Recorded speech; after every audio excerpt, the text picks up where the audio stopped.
Howdy everybody. Today I've got these taters here. These are Idaho potatoes, I think, and they were sprouting in the tater bin. So it won't be long, it'll be time to plant them. So I'm going to cut them up and let them cure for about a week. And normally I buy a bag of like Kennebecks or Pontiacs or something and cut them up. But since I already got these, we're going to give them a try. And we'll have enough for a little row or some buckets. So they got some big sprouts on them. But we're going to try to just cut them up. And that way they go farther. I just take my knife and cut them up with about 1 or 2 eyes. And enough meat to have this plant grow. Then I'll spread them out in this cardboard box. And here's some smaller eyes. There's one, there's one, there's one. So we'll cut this one.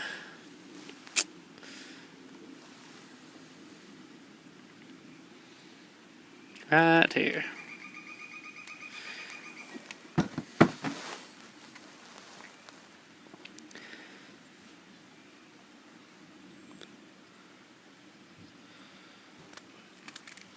I may cut that in a little small.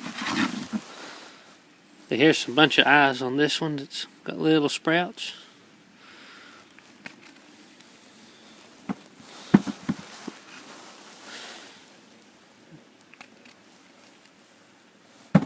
Once you cut these, they will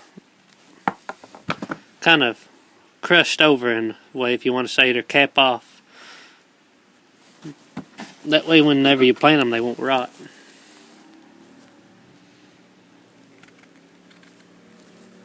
But if you planted these straight the way they are, well, they wouldn't make near as many potatoes as if you cut them up. You get a lot more plants and yield a lot more harvest.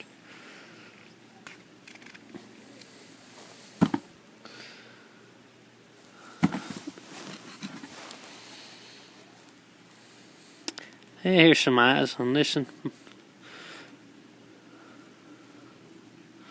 Mostly on this end.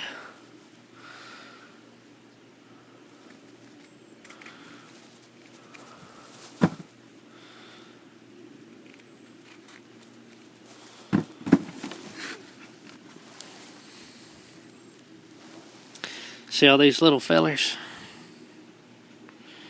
And some big ones.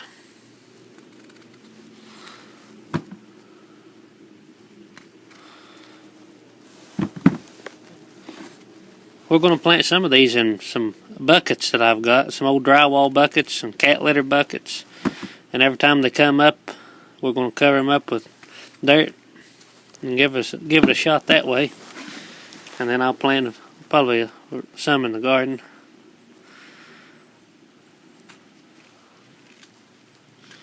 Some of these are kind of shrivelly. I hope they do alright. I ain't no expert potato grower.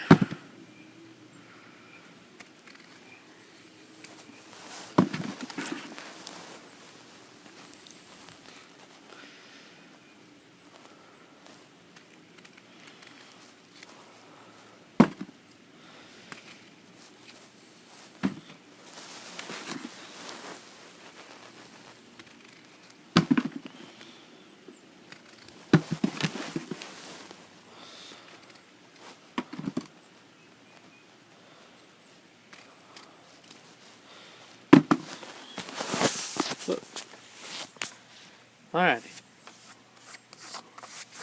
Wipe our knife off here. And I'll just spread these out and want to leave them where the cuts can heal. And you don't want them touching much. Space them out good.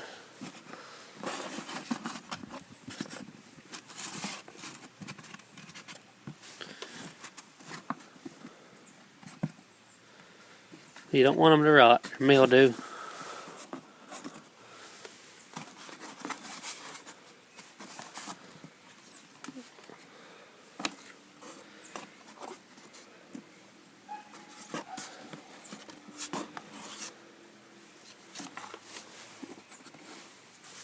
Alright, that's pretty good. I'll adjust them when I set them down. And I'm just going to take them over here, and I've got a deep freeze on the porch. I'm just going to set them on there. I'm going to leave them for about a week till ever they cure, and they'll be ready to plant. Alrighty, I was going to give you a little update on our plants too that Lakin planted. As you can see, here, this is the cabbage, and this come up, I think, in 3 days. This is Brunswick cabbage from Baker Creek. And I think all the tomatoes are just about sprouted. There's still some of these gold medal and the hillbillies that hasn't come up yet, but I'm sure they will. And all the Brad's Atomic Grape and the blue cream berries is up. Let's see, the peppers, they haven't come up yet, but they normally take a little longer.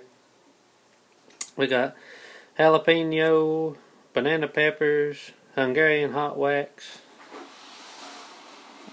Some of the Bonnie's Best hasn't come up yet neither, but you can see here's one that's starting to pop up.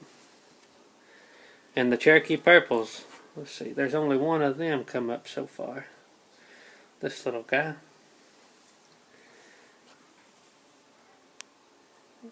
And the Black Creme, there's one of them up.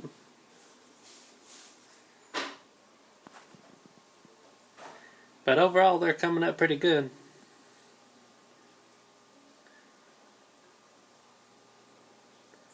I think these are the mortgage lifters. So they're looking nice. These are more of both of a small, like a grape tomato, you'd say. These are a little bigger, the Brad's Atomic Grape, but seem like they germinate real fast. Oh, and for our heat light or grow lights, I have 2 of these just aluminum shop lights, and instead of a grow bulb or whatever, I have a 100-watt CFM bulb, and it seems to do really good. We had one little grow light that was like a long fluorescent, and our plants was real straggly when we used to use it, but ever since we used these 100-watt CFM, they've really done real good with it and had nice stalks. And then when these get bigger, of course, we'll transplant them into about a 3x3 cup before we take them to the garden. So just a quick update for y'all today. Hope y'all enjoy, and hope you enjoyed our live video of the day. That was our first time, and we'll try to do better the next time and let everybody know ahead of time. I just wanted to kind of play with it and see how it worked. So until next time, God bless y'all from Fluty Homestead.